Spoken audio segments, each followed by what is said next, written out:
সবচেয়ে বেশি যেটা প্রয়োজন, জনগণের সবচেয়ে বেশি বড় চাহিদা যেটা, তাদের কথা হলো যে উন্নয়ন আমাদের প্রয়োজন, কিন্তু উন্নয়ন মুখ্য নয়। মুখ্য আমরা শান্তিতে থাকতে চাই, শান্তিতে বসবাস করতে চাই। সারা দেশটাই কিন্তু নেশায় সয়লাব হয়ে গেছে। এ থেকে কিন্তু দুহার্নবগঞ্জ বিচ্ছিন্ন না।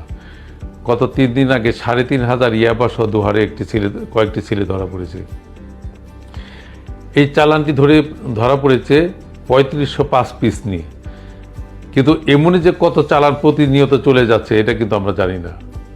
এর জন্য আমাদের যুব সমাজকে বাঁচাতে হলে, আমাদেরকে সন্তানদেরকে বাঁচাতে হলে নেশার কবল থেকে এদেরকে রক্ষা করতে হবে।